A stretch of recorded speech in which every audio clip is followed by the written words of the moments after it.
Daniel Munduruku chega para falar sobre a palavra sustentabilidade, mediado pela professora Luciana Gasparini.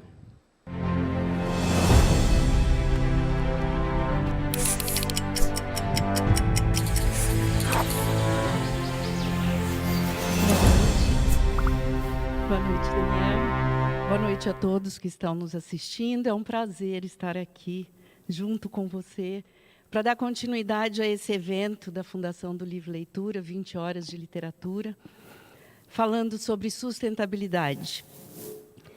E para começarmos esse nosso bate-papo, né, quando se fala em sustentabilidade, hoje em dia ainda, as pessoas entendem somente como meio ambiente, né?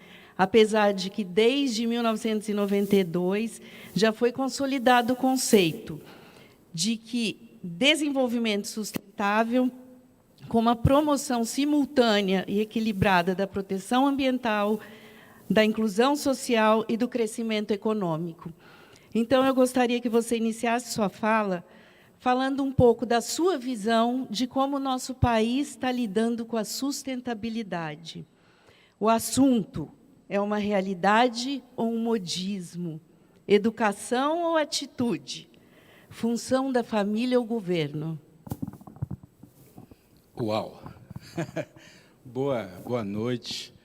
Queria aproveitar a oportunidade para agradecer, né, o convite, por participar também desse projeto bonito, de podermos falar de temas diversos e, entre eles, claro, não esquecer esse importante tema da sustentabilidade, que tem a ver com, na verdade, a sustentação da nossa vida no planeta, né? Tem a ver com o nosso modo de atuar nesse planeta e como esse planeta também responde a essa nossa atuação.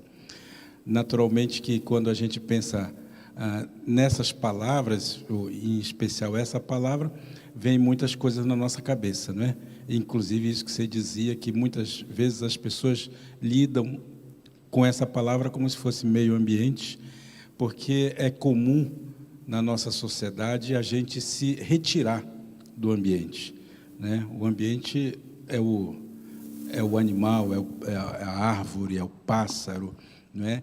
E nós, humanos, fomos educados a nos retirar desse lugar e passarmos, inclusive, a operar sobre a natureza. E, claro, que com isso fez com que nós criássemos a falsa ideia de que nós somos melhores e maiores do que o próprio ambiente que nos sustenta, né? Porque nós somos efetivamente sustentados pela natureza, não é? Nós aprendemos, sim, a manipular, e isso que nos torna seres culturais, é o fato de a gente poder manipular a natureza a nosso favor, não é? E transformar essa natureza em objetos de consumo, em objetos passíveis de a gente poder interagir com a gente enquanto humanos, mas, ao mesmo tempo, interagir com os outros seres não humanos. Infelizmente, a gente acabou desprezando um pouco a sabedoria que existe nesses seres não humanos, porque são eles, na verdade, que nos ensinam como vivermos nesse lugar, e, por conta disso, acabamos por destruir o ambiente que a gente vive, não é? De modo que, embora aparentemente mais inteligentes, né, nós estamos destruindo o nosso próprio lugar, a nossa própria casa. Nós estamos chegando no limite, né, dos recursos naturais, porque a nossa sociedade, criada, treinada para pensar sempre no crescimento econômico, no desenvolvimento e tudo mais, acabou por sufocar a própria dinâmica que a natureza exerce, né? Exerce nela mesma e exerce sobre nós.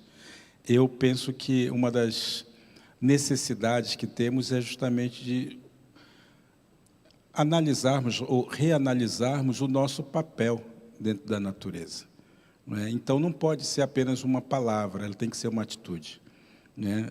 A sustentabilidade pode se transformar numa palavra vazia de sentido se a gente continuar se colocando de fora, né? A partir de olhar de fora e não nos colocarmos como parte dessa natureza. Eu acredito que o ideal é que a gente retome esse equilíbrio, né? E isso passa, sem dúvida nenhuma, pela educação da mente, né? A educação da mente de todos nós. Como que você explicaria essa diferença entre educação e atitude? Exatamente, porque a gente pode ser educado para ter um determinado comportamento, né, diante das coisas, diante dos outros homens, de outros seres, né, dos seres iguais a nós.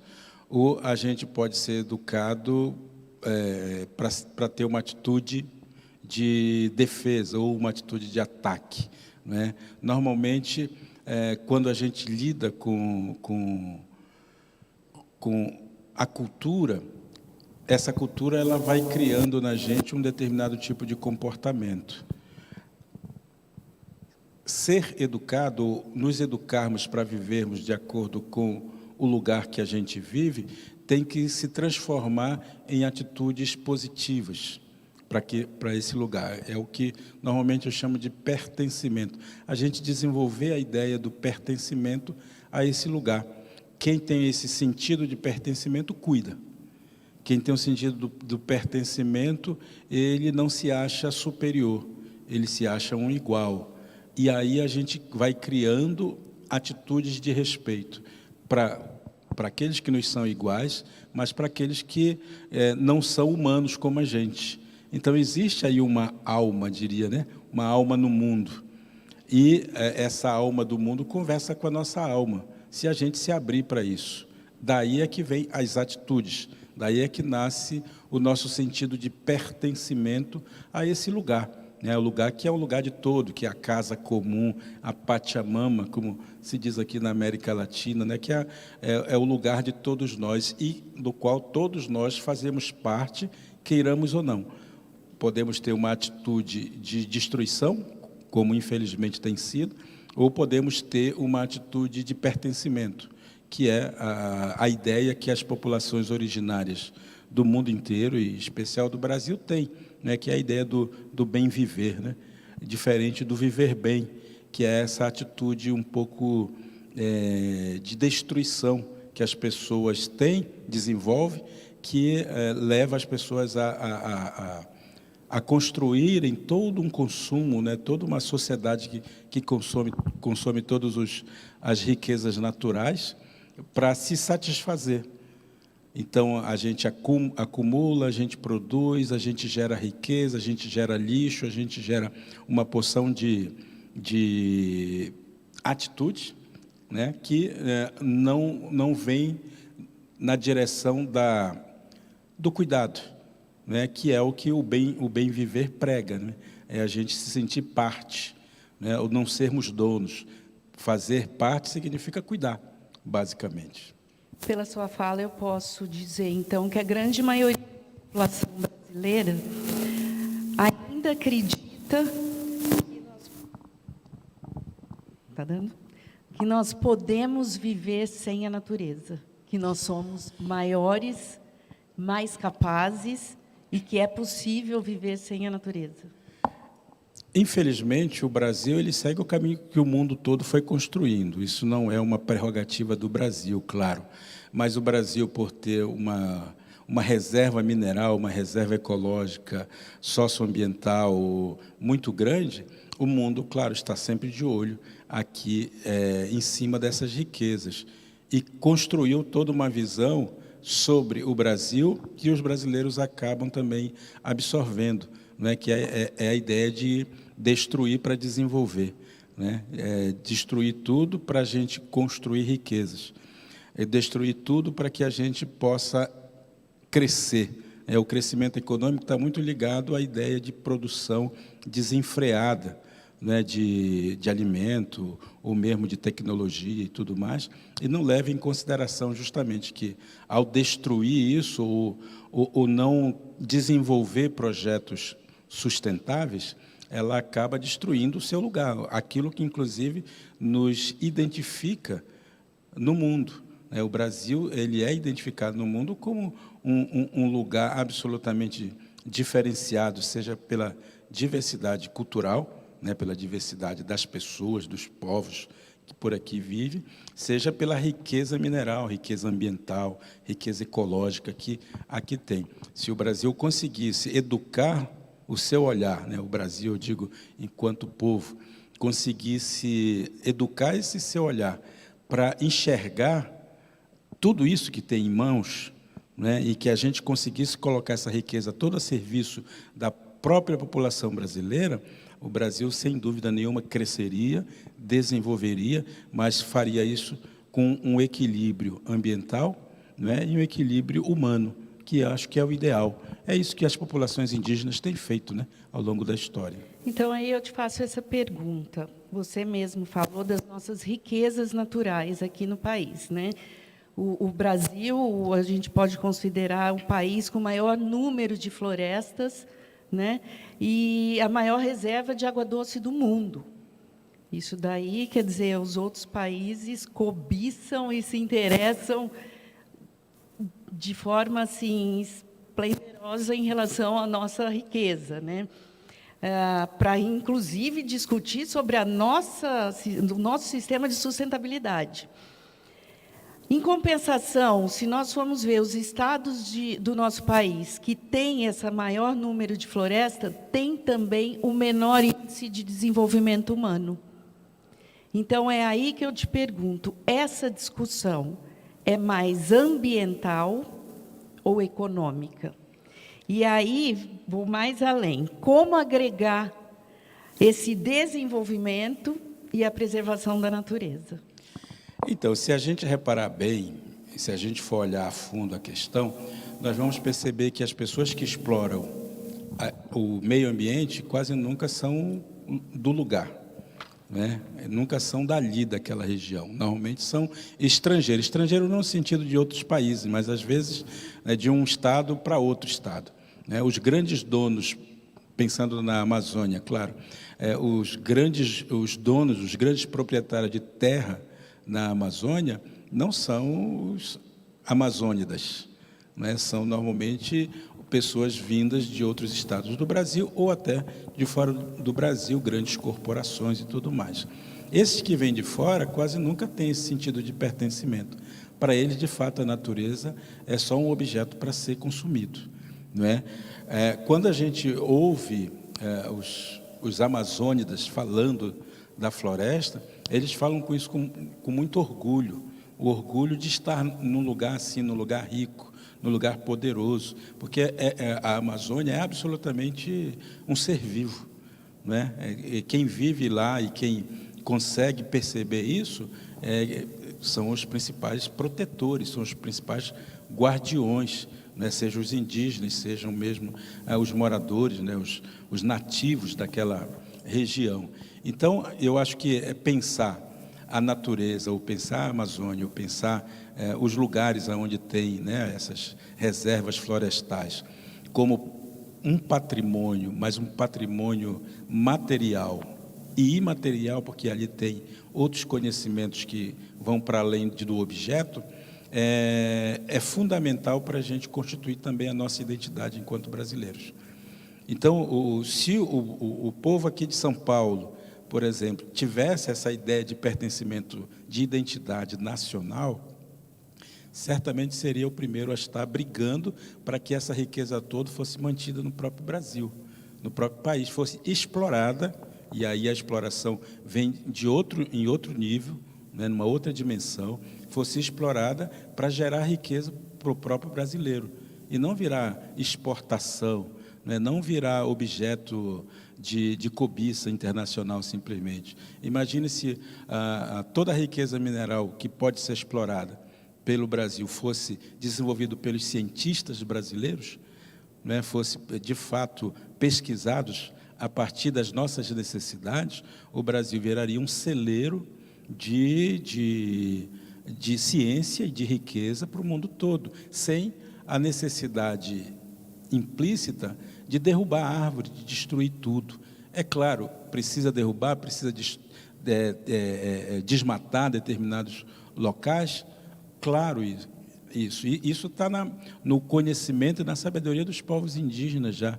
Os indígenas também, quando precisam fazer sua roça, eles derrubam, mas seguem uma ciência, não é? Segue um conhecimento que já é milenar deles, e, portanto, sabe que a natureza precisa de tempo para se regenerar, não é? E continuam vivendo e continuam fazendo com que a sua cultura permaneça, se atualize, porque as populações indígenas, elas sobrevivem a partir das suas atualizações de memória, né? E isso faz com que esses povos eles possam estar inseridos dentro de uma sociedade como a nossa, sem precisar abrir mão da sabedoria.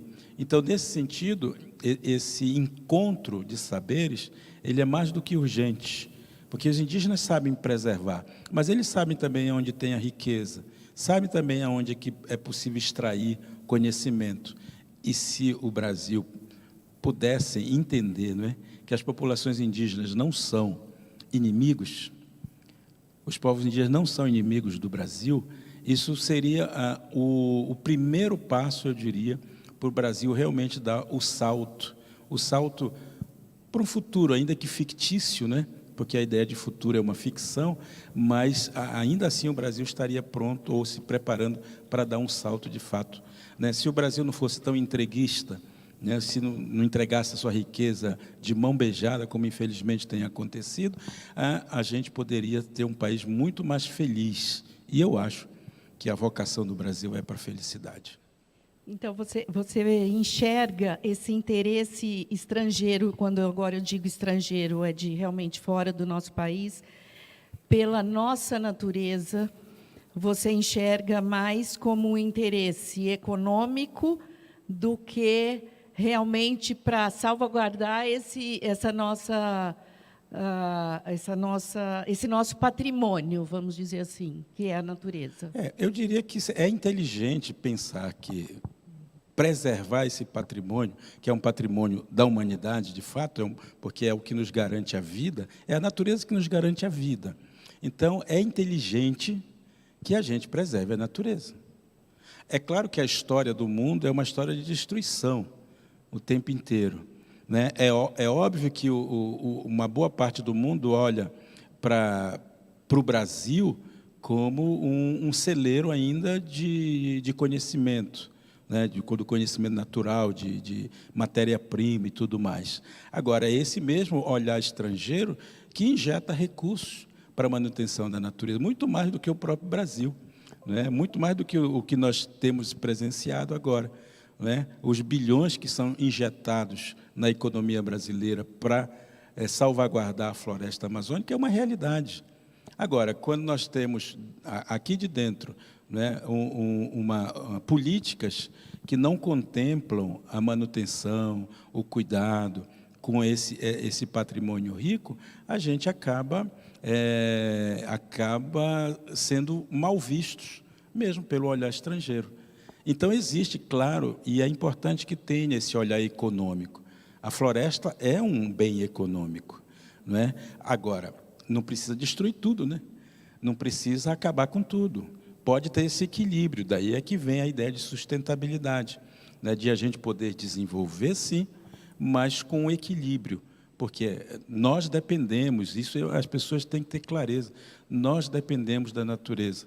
Nós estamos vendo como o clima está mudando, estamos vendo toda essa variação climática no mundo todo, né? Algumas pessoas ficam dizendo que isso é castigo divino, outros ficam tentando justificar, né, a raiva da natureza.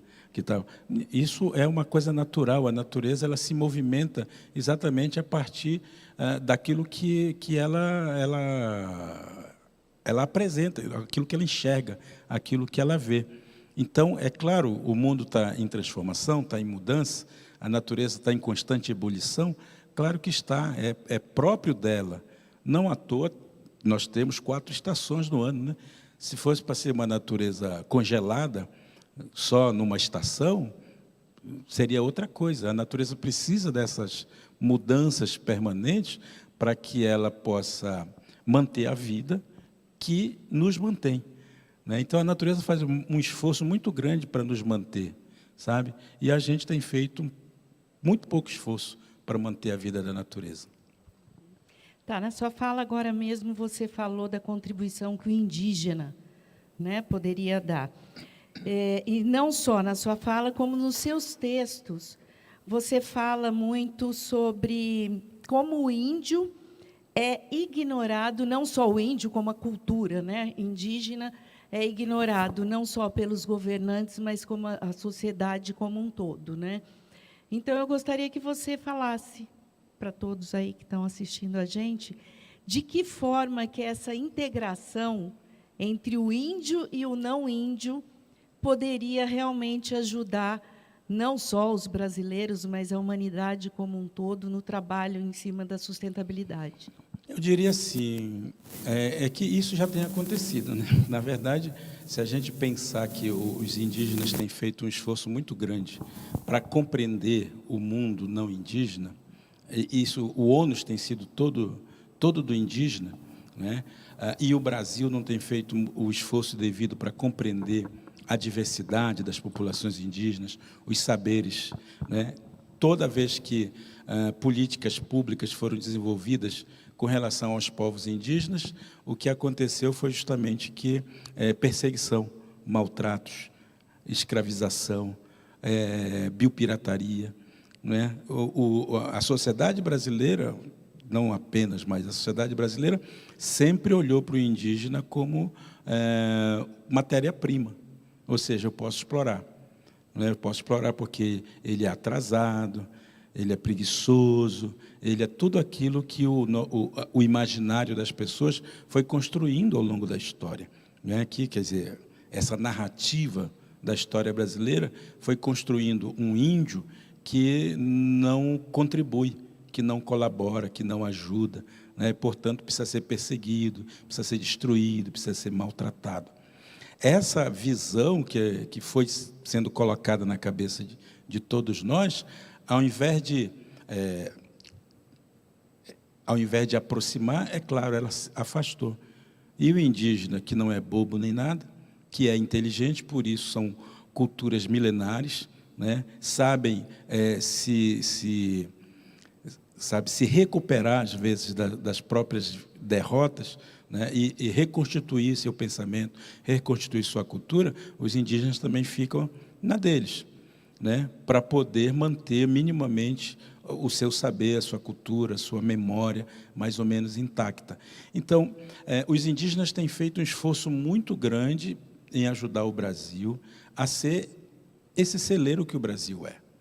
Se o Brasil tem essa configuração ambiental e é reconhecido assim no mundo inteiro, não é graças ao agronegócio, não é graças aos fazendeiros, não é graças aos garimpeiros, é graças às populações indígenas, às populações ribeirinhas, né, as populações tradicionais daqueles lugares, quilombolas e tudo mais, que têm constituído, têm defendido esse patrimônio que é de todo brasileiro.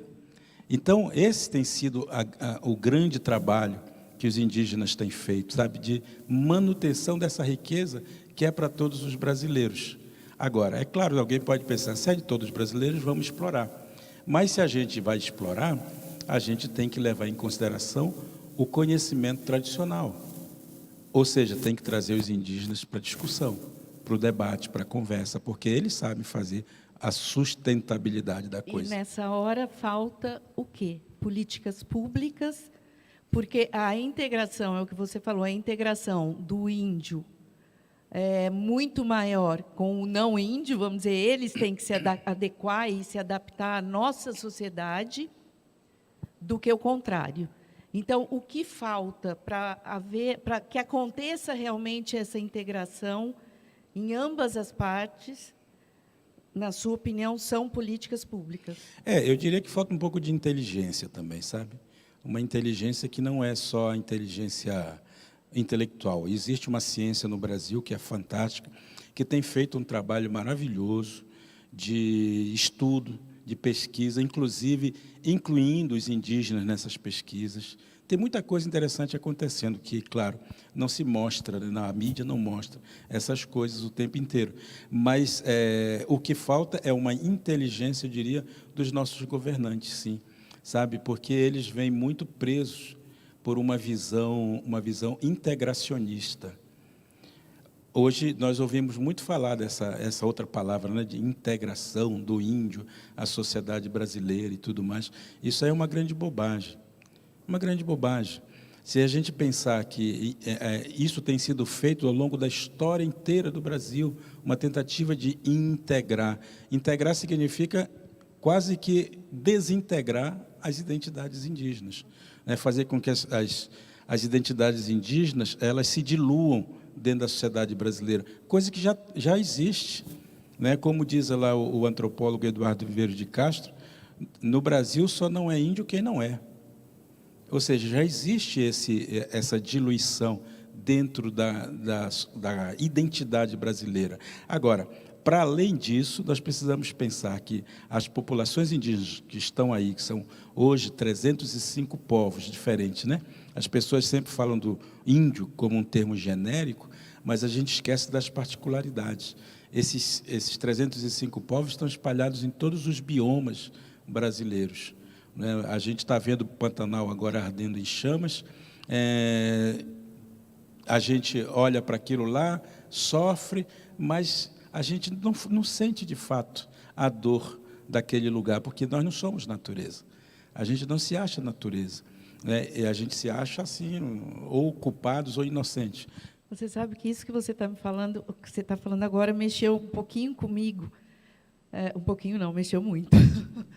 Porque eu vejo as pessoas reagindo mais na mídia em relação às fotos dos animais. É óbvio que a gente fica triste com as mortes dos animais, mas eu vi, vamos dizer assim, mais postagens sobre os animais que estão sendo retirados das florestas, que estão pegando fogo, por causa das queimadas, mesmo aqui na região, tudo, do que com os 45 índios que tiveram que ser tirados ontem, lá no Mato Grosso, da aldeia deles, por causa do fogo. Eu não vi ninguém comentando sobre esse assunto nas mídias sociais. Isso é sintomático, não é sintomático de uma sociedade que não olha o outro como um ser humano, né? Não olha a humanidade do outro. E eu, infelizmente, digo porque eu gosto tanto desse nosso país, sabe? Eu gosto tanto desse nosso povo brasileiro. Eu acho que o povo brasileiro tem uma riqueza assim única. Nosso povo é uma diversidade grande. Aquilo que eu dizia ainda há pouco, né, dessa ideia de que no Brasil só não é índio quem não é, exatamente se nós tivéssemos sido educados para olhar para o nosso passado e ver que a nossa história, a construção da nossa identidade brasileira, ela passa pela alma indígena, ela passa pela alma africana. Claro, ela passa pela alma europeia também. Mas é isso que nos torna uma diversidade bonita, né? Um povo alegre, um povo que corajoso, forte, valente. Eu gosto muito de pensar o Brasil dessa maneira. Mas, ao mesmo tempo, eu penso que a nossa educação ela está fracassando, porque as nossas crianças não estão conseguindo crescer com esse espírito de pertencimento a esse lugar, não é? Que é esse espírito justamente que hoje, quando você fala dessa reação que as pessoas têm, né, é a reação de quem não chora pelo lugar onde vive, né, de quem não lamenta pelas pessoas, por todos os brasileiros, né, porque os indígenas são também brasileiros, né, e são os brasileiros originários desse lugar. Precisariam, portanto, ter preciso ter um cuidado maior, né, para essas populações, porque são populações mais frágeis mesmo, vivem um outro tipo de cultura, um outro tipo de visão de mundo. E era super importante e necessária que nós tivéssemos um país que cuidasse de todos os seus cidadãos, sem distinção, não é? E que os ricos do Brasil pudessem ter esse sentimento de pertencimento e eles pudessem agora estar investindo o seu recurso para ajudar a acabar com esses incêndios, né? Para ajudar a acabar com a pobreza, né? Poder distribuir mais a sua riqueza. A alma brasileira é uma alma coletiva. Acontece que, infelizmente, nós não somos educados para alimentar essa alma. A gente acaba alimentando a alma do egoísmo, né? Porque a gente entra nesse sistema econômico que é um sistema ganancioso, que é um sistema onde, né, o privilégio de alguns é mais importante do que a dificuldade, né, a pobreza da grande maioria. Eu ainda sonho com um país um pouco diferente que isso, né? Para isso eu me tornei educador, né? Para isso eu quis ser professor, para poder ajudar as pessoas a terem uma visão um pouco mais esclarecida sobre o seu lugar, né? Esse lugar que nós chamamos de Brasil e, como eu disse, que tem vocação para ser feliz. E entrando nisso agora, nesse outro assunto que é a educação, que você já começou a falar sobre isso, hoje você é mais escritor do que professor, né? Se bem que, para mim, o escritor é um professor eterno, porque a gente aprende diretamente com os livros, né? E é isso que eu gostaria de saber. Através da sua literatura também, de que forma você contribui ou você busca trabalhar na formação das crianças ou do adolescente, ou mesmo do adulto, em relação a esse assunto da sustentabilidade? Bom, eu gosto sempre de ser apresentado como professor. Eu costumo dizer assim que eu não escolhi nascer índio, né? Como as pessoas falam. Isso foi uma bênção que o universo me concedeu. Mas quando eu quis atuar na sociedade, eu fiz uma escolha para ser professor, porque considero que o professor é aquele que professa sua fé no ser humano, né? O professor é aquele que usa a palavra para poder convencer as crianças, os jovens, de que aquele conteúdo, aquele conhecimento que ele tem é para tornar as pessoas mais pessoas, as pessoas mais humanas, não é? O conhecimento não tem outra serventia a não ser nos tornar humanos melhores. Se ela não nos torna humanos melhores, a educação fracassa, né? A ciência fracassa. Se eu achar que todo o conhecimento que eu tenho é para me tornar melhor que o outro, é porque eu não fui educado, de fato. Eu fui só empurrado para ser alguém, que é uma outra enganação, né? Que a gente costuma colocar na cabeça das crianças. A gente tem que ser alguém na vida, tem que crescer. O que você vai ser quando crescer? Toda vez que a gente pergunta isso para uma criança, nós estamos partindo do princípio de que ela não é nada. E para ser alguém, ela tem que derrubar alguém, tem que disputar vagas, tem que merecer, né? A meritocracia hoje que se fala tanto, né? E isso a gente esquece que esse tipo, outra palavra perigosa, né, hoje, a gente esquece que esse tipo de ensinamento para o futuro, para o que você vai ser quando crescer, tira das crianças a possibilidade de elas serem plenamente crianças. E criança precisa brincar. Criança aprende brincando, aprende correndo, subindo em árvore, chupando manga no pé, né? Criança aprende nadando, né? Aprende fazendo as coisas.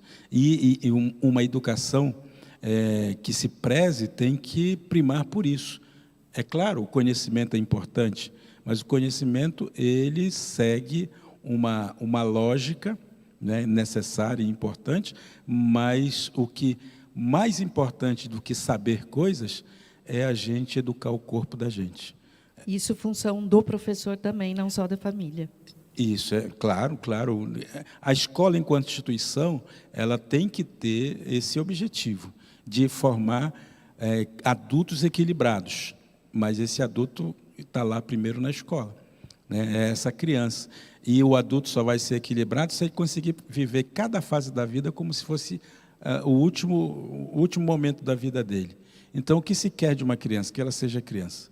O que se quer de um jovem? Que ele seja plenamente jovem. O que se quer de um adulto? Que ele seja adulto, equilibrado, responsável. Mas, para isso, ele tem que ter passado bem pelas fases anteriores. Senão, a tendência dele é começar a repetir coisas de criança. Ele, adulto, vai repetir coisas de criança, porque ele não viveu plenamente a fase dele. E quando se vira avô, velho, o velho é fundamental, porque o velho é a memória da gente. Uma sociedade que despreza a criança e despreza o velho, como é a nossa, não vai dar certo, a tendência é não dar certo. Não é? Valorizar a criança é fundamental, porque ela é o início de tudo, é onde a gente cria o adulto e depois cria o velho. O velho que vai ser o importante articulador do sentido da existência da própria criança, do próprio jovem. Por isso, nas comunidades indígenas, o avô é o contador de histórias. Porque o contador de história, ele faz esse caminho, né, de buscar no passado os sentidos da existência.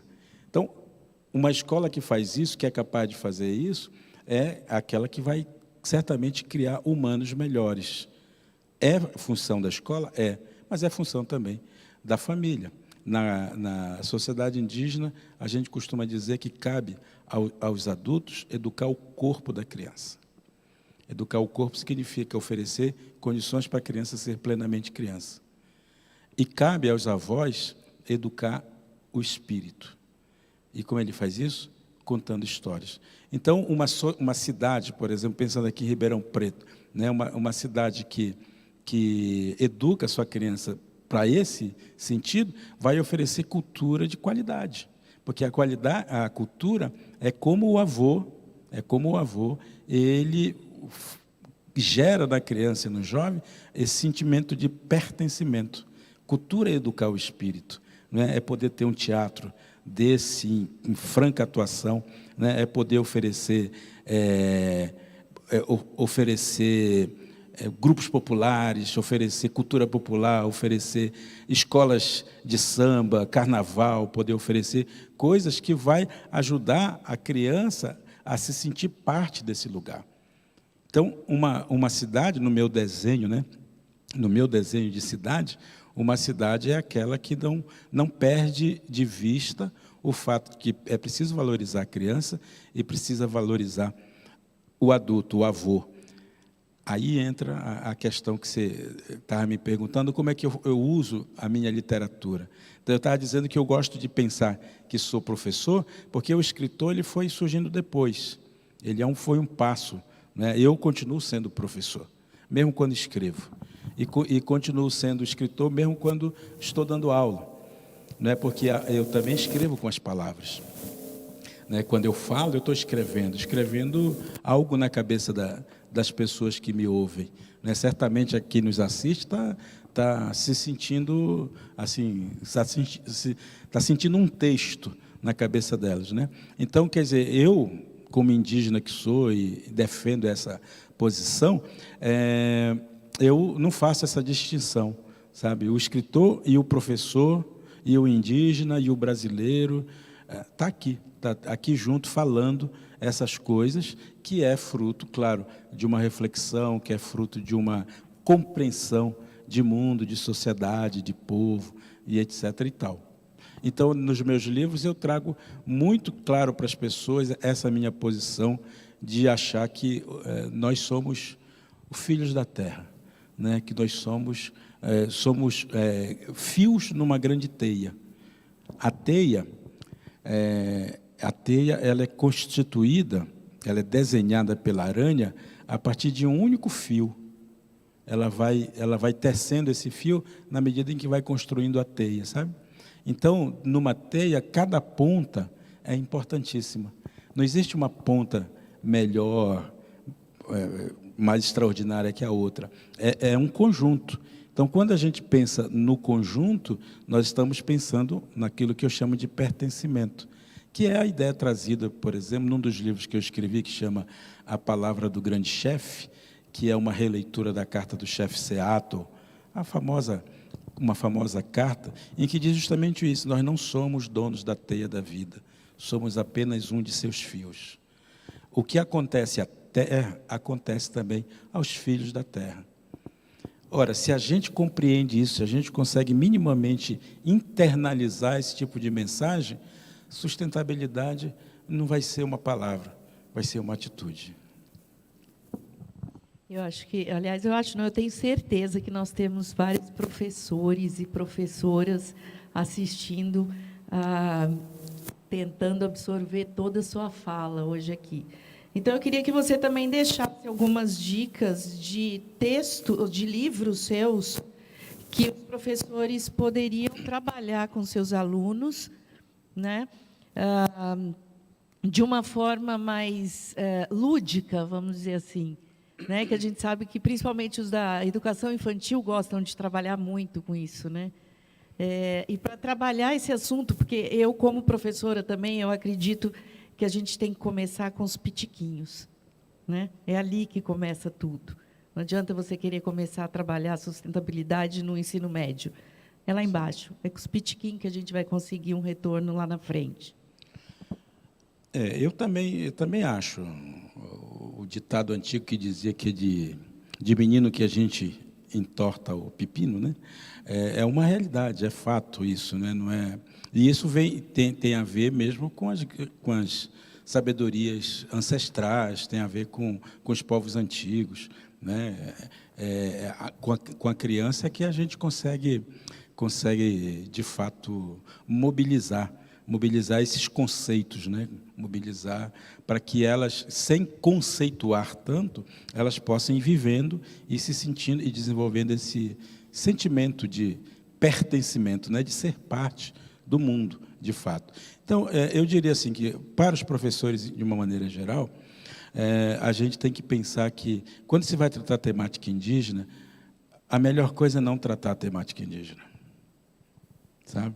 A gente tem que pensar que a criança ela não faz essa diferenciação, ela não faz essa separação entre as coisas. Aquilo que eu aprendo é do índio tal, ou do índio X, ou do índio Y.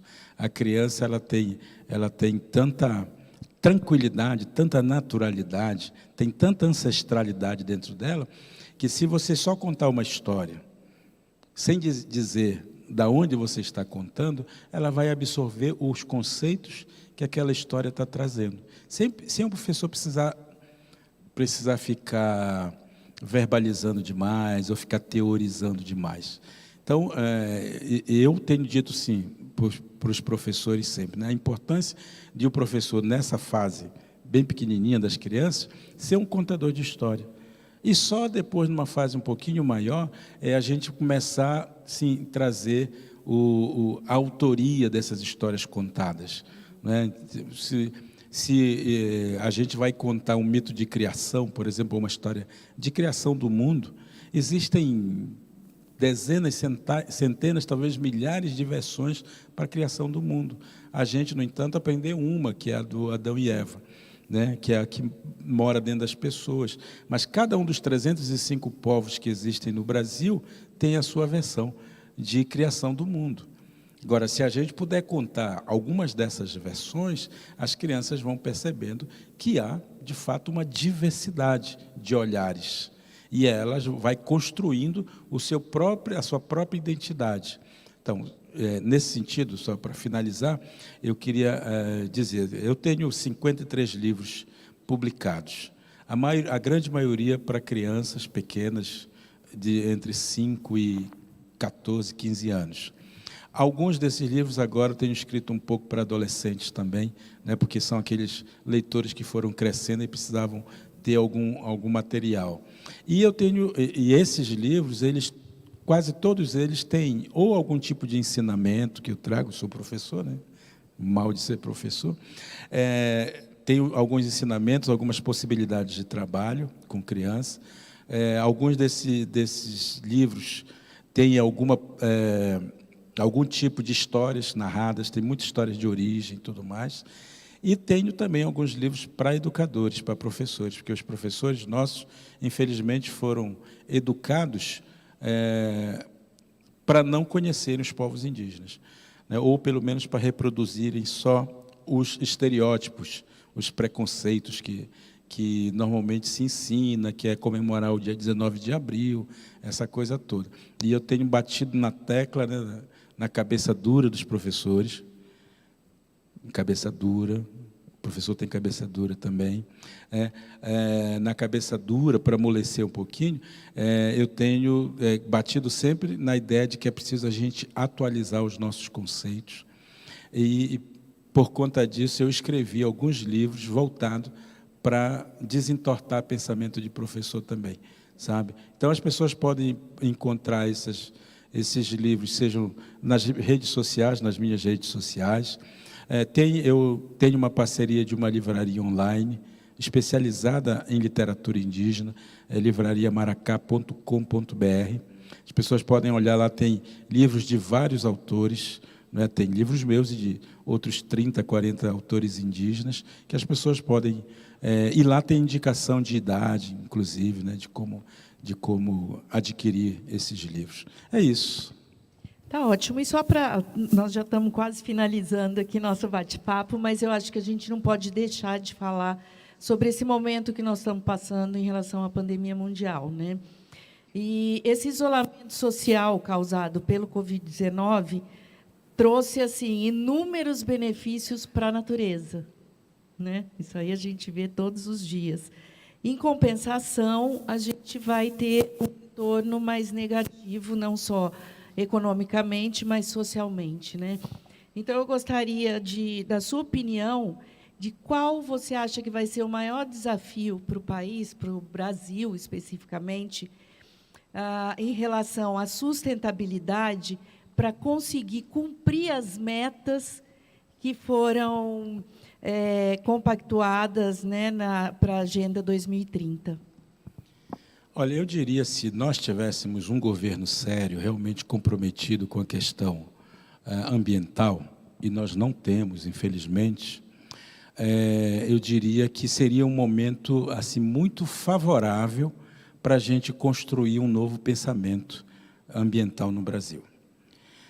Isso passaria, claro, por uma educação ambiental de fato, passaria por uma revolução no tipo de tratamento com as riquezas minerais, com as riquezas ambientais, com a nossa riqueza ecológica de uma maneira geral, com a questão dos conhecimentos tradicionais, né? Seria um momento de investir, por exemplo, na ciência brasileira, né? Seria um momento de transformar esse potencial todo que nós temos em conhecimento, que isso levaria a um desenvolvimento de uma prática socioambiental mais efetiva e que faria com que o Brasil pudesse se sustentar, né? Pudesse ser autossustentável, porque tem matéria-prima para isso, e faria com que todos nós brasileiros desenvolvêssemos em nós a percepção de uma identidade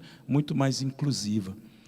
Eu acho e quero crer que nós poderíamos poderíamos sair dessa pandemia maiores do que quando entramos. Eu não acredito muito nisso, na verdade. Eu acredito que nós vamos sair piores, nós vamos sair menores.